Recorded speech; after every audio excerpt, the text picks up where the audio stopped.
रहे हैं। तो यहाँ हमें बताना चाह रहे हैं कि जब कोई भी आपत्ति आवे तो अपने श्वास का सिमरण आपने शुरू कर देना चाहिए।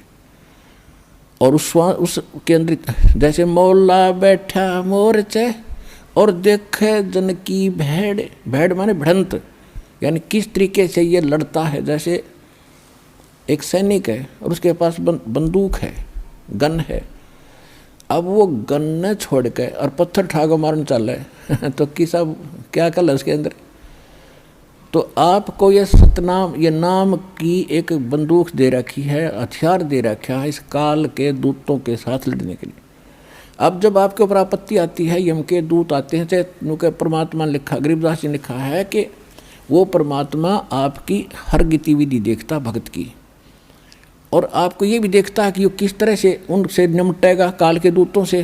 कहते 12 करोड़ यम के दूत, 4 दूतों की तो बात ही छोड़ो जो तुम्हें लेने आते हैं। अगर 12 करोड़ यम के दूत सामने खड़े हों और आपने एक सिमरण कर दिया, वो 12 करोड़ न्यों पड़ेंगे, जाके एक दूसरे के ऊपर उछलते भागते नजर आओगे, न्यों मैदान साफ कर जाएंगे।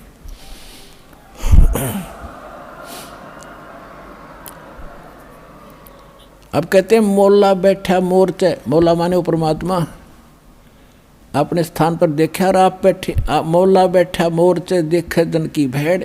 जो मोर्चे में भक्त बैठा है, यानी मोर्चा है हमारा हर काल का ही, उसके साथ हम लड़ रहे हैं, संघर्ष कर रहे हैं, भक्ति कर रहे हैं, सिमरण कर रहे हैं।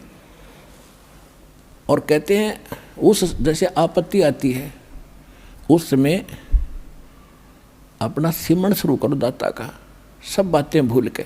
और वहाँ नो का हायरी माँ मर गया बचाइए तो कहेगा भगत है वो।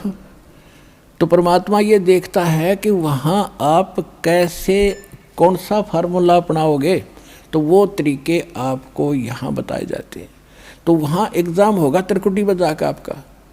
तो यहाँ परमात्मा कहते मौला बैठा मोर्चा देखे दिन की भेड़, आपकी लड़ाई देखता है, बढ़त देखता है, यो कैसे मुकाबला करता है।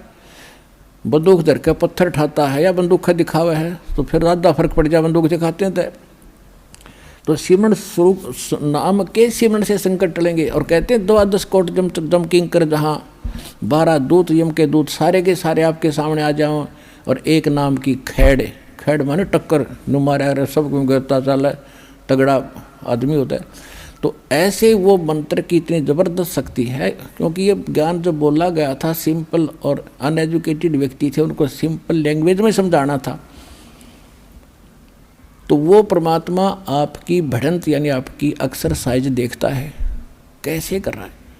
तो वो जैसे इस दास के साथ आप व्यवहार, जैसे आप यहाँ डिमांड करते हो, तो धीरे धीरे देखो प्रथम बार को भक्त आता है उसको तो कंपलसरी है, वो तो मांग गएगा, और ये भगवान देगा ही देगा, इसके घर में कोई घाटा है कोई नहीं। ज्ञान इसलिए दिया जाता है कि तू क्या मांग रहा है उतना मांग ले जितनी तुझे ज़रूरत है, और बाकी भगवान पर छोड़, उसने क्या पता नहीं मेरे बच्चे को क्या आगे आवश्यकता है। आगे तैयार खड़ा पाओगा आपका, आपसे पहले खड़ा मिलेगा, इसको किस चीज़ की आवश्यकता है। पति भरता जमी पर जो जो धर पाओ, समृत झाड़ू देत है ना काटा लग जाए। तो आप उसके हो गए, तो फिर आपके जीवन रूपी सफ़र में झाड़ू लेकर कहते हैं मैं उसका दास हूँ। दास किसे कहते हैं? गुलाम को। भगवान दास भी पीछे रह जाए, लेकिन भगवान आपकी पुकार से सुनते ही आगे खड़ा पाओगा, और उसको पहले भी खड़ा पाएगा कि मेरा बच्चा आ रहा है, और साफ कर दूँ कि देश के कर्म के कांटे ना चुभ जा। तो इतना आपने इस मालिक में समर्पित होना पड़ेगा पतिव्रता की तरह, तब वह लाभ होगा।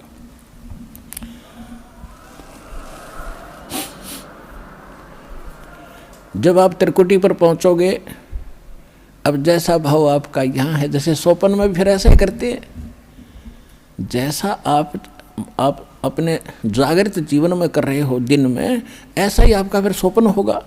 ये स्वप्न दिन में कोई केले बेचे रेडी लगा के बाजार में, वो करता ले 10 के 20, 10 के 20, 10 के 20, 8 के 20, 8 के 20, ऐसा नहीं मिलेगा। तो सपने में फिर वो नहीं बोलेगा ले लो 10 के 20, 10 के 20।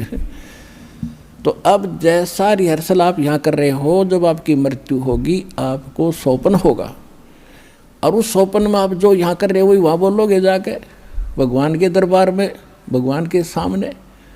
तो इसलिए पहले देखो, ये तो मालिक है, आपको टाइम देगा पूरा, आपकी उम्र बढ़ाओगा जब भक्ति नीत रखोगे तो, और तब तक आपकी यहाँ की संसारिक सुविधा भी सारी सेट कर देगा, क्योंकि उसको मालूम है ये जीव है।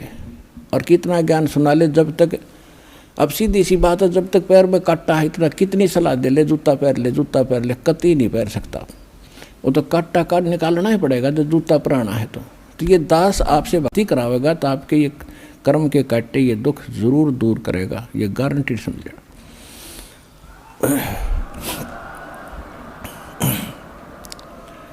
तो उसके लिए आपको धैर्य रखना पड़ेगा। धीरे धीरे रे मना धीरे सब कुछ हो, और माली सीते 100 घड़ा ऋतुआएं फलो।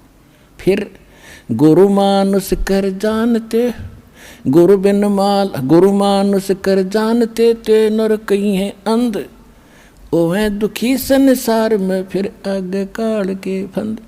परमात्मा आपको तिरकटी पे मिलेंगे, वहाँ जाते ही आप समर्पित हो, जैसे दंडोत करोगे तो देखोगे मुँह की तरफ, और परमात्मा जिधर जाएंगे आप पीछे पीछे वहीं भाग लोगे, वहीं साथ जाओगे। तो वहाँ आपको धर्मराज के दरबार में ले जाया जाएगा, गेल जाएंगे दत्ता साथ में इस दास के रूप में। भाई कर ले गुरु वकील मुकदमा भारी है। परमात्मा सब तरह की सलाह देते हैं कि गुरु आपके एज एडवोकेट का भी काम करेगा उस धर्मराज या न्यायाधीश के दरबार में, जो यहाँ का चीफ जस्टिस है 21 ब्रह्मांड का, एक ब्रह्मांड का। तो वहाँ साथ जाएंगे दास के रूप में परमात्मा, और उनको कहेंगे कि सर निकालो गीता अध्याय नंबर 18 के श्लोक नंबर 66 को। ये विधान है भगवान का, सर्वधर्मान परित्यज माम एकम शरणम व्रज अहम तवा सर्व पापे भयमुक्षामि मा शुच। वो किताब खुल जाएगी गीता वहीं पर कि इस तेरे भगवान की बोली हुई है ये, इस ब्रह्म की। और देखो ये क्या कहता है कि मेरे सतर के सब पूजा मुझे दे दो और फिर तुम जाओ, अब जी छोड़ो इसको। ये ओम नाम का जाप 2 सेकंड, सतनाम में 2 सेकंड मंत्र जो आपको दिया जाता है, उसमें प्रथम जो मंत्र है सतनाम 2 अक्षर का है, 2 पहला अक्षर का मंत्र है, ये ब्रह्म का है ओम। इसकी कमाई वहाँ दे देंगे, फिर वो ऑटोमेटिकली छोड़ देंगे, आ जाओ जी आप फिर।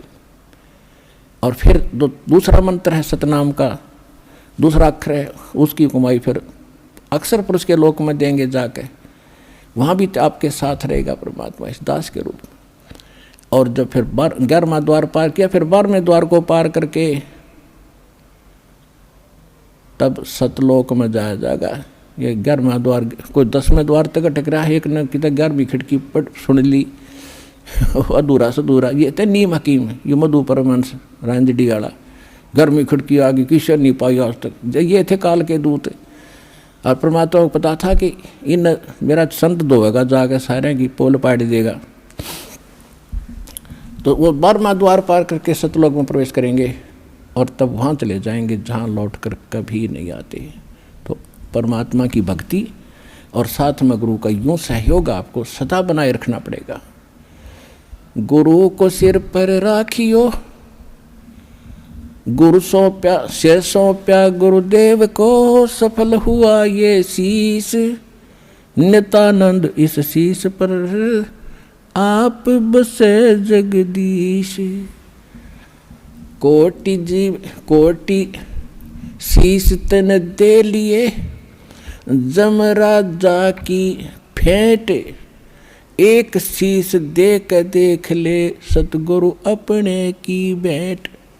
कहते इस काल को तने असंख्य शीश दे दिए, कित बेमौत मारा तेरे को, और एक शीश गुरु को देकर देख सतगुरु को। शीश देने का मतलब ये नहीं काट कर देना। एक गुरु शिष्य थे और गुरु उनको पढ़ा करते थे, बेटा गुरु की आज्ञा का पालन होना चाहिए, गुरु को भगवान के तुल्य मानना चाहिए। एक दिन उस गुरु ने परीक्षा लेनी चाहिए और कहा कि भाई आज मैं आपसे एक आदेश करता हूँ। 5-7 भगत थे गुरु चेले, तो सब चेले कहने लगे जो आदेश हो गुरुदेव कि भी मेरे सिर में 5-5 जूते मारो। अब 5 के 5 सुन हो गए। तो फिर वो याद दिलाते हैं कि गुरु की आज्ञा का जो पालन नहीं करते वो शिष्य फेल होते हैं। भाई देख लो, और तो उठे नहीं, एक खड़ा हुआ, अपना जूता निकाला, गुरुजी के चरणों में बैठ के अपने सिर में मारे 5 पट्टा पट। गुरुजी बोला भाई डांडी मत मारे, तेरे सिर में नहीं मेरे सिर में कहा था मैंने, मेरे मारे। तो उस विवेकशील चेले ने कहा जी ये दास का शीश भी तो आपका ही है। तो कहने का भाव ये, आपने ऐसे समर्पित और विवेक से होना पड़ेगा, तब गुरु बिना आपका मोक्ष नहीं। और गुरु आपको मिल गया, आप कल्याण कराओ, अपने परिवार को लाओ, और जहाँ तक संभव हो सके इस ज्ञान को फैलाओ, बहुत बड़ा परोपकार होगा आपको, विश्व का कल्याण होगा। बोलो सतगुरुदेव।